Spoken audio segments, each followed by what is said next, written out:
दोस्तों, दुनिया में ऐसे बहुत ही कम लोग होंगे जिन्हें प्लेन में बैठना पसंद नहीं होगा। आप में से बहुत से लोग प्लेन में बैठ चुके होंगे और बहुत से बैठना चाहते होंगे। अब प्लेन से जुड़ी एक और शानदार कहानी आपने सुनी होगी, लेकिन आज की कहानी वाकई में आश्चर्य से भरी हुई है। यह एक ऐसे प्लेन की कहानी है जो टेक ऑफ करने के 35 सालों तक हवा में रहा और जब उसे लैंड किया गया तो लोगों के उसे देखकर होश उड़ गए। जी हाँ दोस्तों, बहुत सारे लोग इस घटना को टाइम ट्रेवल से जोड़ते हैं। बहुत से लोग ऐसे भी हैं जो इस घटना को भूतिया घटना मानते हैं। घटना कुछ भी हो, लेकिन इस प्लेन की कहानी चौंकाने वाली जरूर है। आप खुद इस कहानी को सुनिए और हमें कमेंट में बताइए। दोस्तों, प्लेन का सफर जितना ज्यादा मजेदार होता है उतना ही ज्यादा रिस्की भी होता है, क्योंकि 35,000 फुट की ऊंचाई पर उड़ रहे इस प्लेन में अगर जरा सी भी चूक हो जाती है तो आपका बचना बिल्कुल नामुमकिन हो जाता है।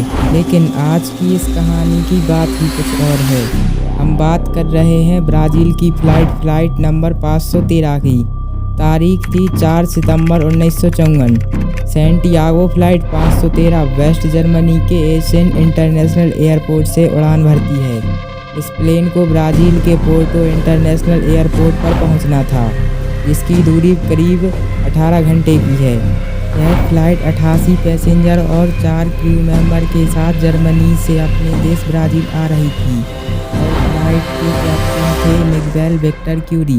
कैप्टन को नहीं पता था कि उनके साथ अगले कुछ घंटों में क्या होगा। अब होता कुछ यूँ है कि उड़ने के कुछ ही घंटों बाद सैंटियागो फ्लाइट नंबर 513 जब अटलांटिक ओशियन से गुजरती है तो एटीसी के रडार से अचानक गायब हो जाती है और ये देखकर एटीसी में काम कर रहे अधिकारी और कर्मचारी हैरान हो जाते हैं और प्लेन से कांटेक्ट करने की कोशिश करने लगते हैं। जब कुछ मिनटों बाद भी फ्लाइट रडार पर नज़र नहीं आती है तो उनके होश उड़ गए और उन्हें कुछ भी समझ नहीं आ रहा था कि प्लेन अचानक कहाँ गायब हो गया और वो एरोप्लेन से लगातार संपर्क साधने की कोशिश करने लगे, मगर सैंटियागो की फ़्लाइट नंबर 513 से कोई जवाब नहीं मिल रहा था। तत्कालीन एटीसी की सभा बुलाई गई, जिसमें ब्राज़ील और जर्मनी के कुछ उच्च अधिकारी शामिल थे। सैंटियागो फ्लाइट के अचानक गायब होने के विषय पर बात होने लगी, मगर किसी को कुछ समझ नहीं आ रहा था। एटीसी ने जल्द ही खोजकर्ताओं की टीम बनाई और उसे अटलांटिक ओशियन के लिए रवाना कर दिया, क्योंकि जब प्लेन का कनेक्शन एटीसी रडार से टूटा था तब वह अटलांटिक महासागर के ऊपर उड़ रहा था।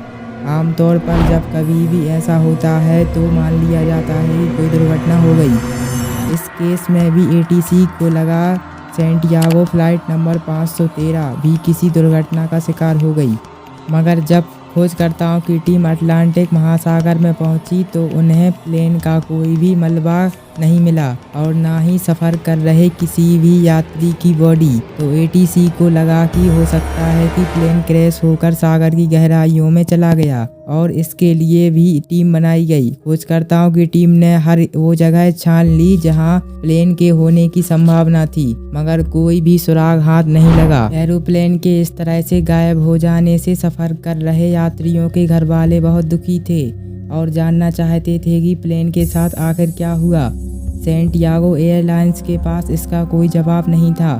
कुछ दिन बीते हफ्तों में, हफ्ते बीते महीनों में, महीने बीते सालों में, मगर प्लेन का कोई भी सुराग हाथ नहीं लगा। इस तरह करीब 2 साल तक सर्च ऑपरेशन चला, लेकिन सारी कोशिशें नाकाम रहीं और सर्च ऑपरेशन को हमेशा के लिए बंद करना पड़ा। अब तारीख आती है 12 अक्टूबर 1989 की। एक अज्ञात एरोप्लेन ब्राज़ील के पोर्टो इंटरनेशनल एयरपोर्ट की ओर तेजी से बढ़ता चला आ रहा था। एटीसी को जैसे ही रडार पर इस प्लेन की सूचना मिलती है तो वो इस प्लेन से कांटेक्ट करने की कोशिश करने लगती हैं, लेकिन सारी कोशिशें नाकाम रहती हैं। तो जल्दी से ही रनवे को खाली किया जाता है। कुछ ही मिनटों बाद एक फ्लाइट ब्राज़ील के एयरपोर्ट पर लैंड कर जाती है तो एटीसी के अधिकारी तुरंत रनवे की ओर भागने लगते हैं और जब वो रनवे की ओर इस प्लेन को देखते हैं तो उनकी आंखें फटी की फटी रह जाती हैं, क्योंकि ये फ्लाइट उसी सैंटियागो एयरलाइंस कंपनी की थी। लेकिन हैरानी की बात यह है कि यह कंपनी 1956 में ही बंद हो गई थी। यह प्लेन बिल्कुल नया था, लेकिन जिस कंपनी का ये प्लेन था वह 1956 को ही बंद हो गई थी। तो यह नया प्लेन आया कहाँ से? उन्होंने कर्मचारियों को प्लेन के अंदर जाकर देखने को कहा और जैसे ही वे लोग अंदर गए उनके मुंह से चीख निकल गई।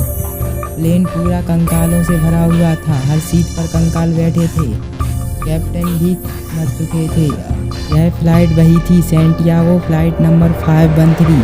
अब हैरानी की बात यह थी कि प्लेन आखिर था कहाँ। इस प्लेन में एक भी इंसान जिंदा नहीं है, तो प्लेन बिल्कुल सही लैंड कैसे हुआ। पैनिक ना फैलने के डर से ब्राज़ील सरकार ने इस खबर पर रोक लगा दी। जांच शुरू हुई और कुछ थ्योरी सामने आई। सबसे पहली थ्योरी थी कि यह प्लेन उड़ने के बाद किसी टाइम ट्रेवल में फंस गया। दूसरी थ्योरी यह थी कि किसी एलियन का शिकार हो गया। तीसरी थ्योरी यह थी कि इंसानी साजिश और एक्सपेरिमेंट का नतीजा था। लेकिन ये सब सिर्फ और सिर्फ थ्योरी थी। इस प्लेन के गायब होने के पीछे की कोई ठोस वजह सामने नहीं आई। आपको क्या लगता है कि इस प्लेन के साथ क्या हुआ? कमेंट में ज़रूर बताएं।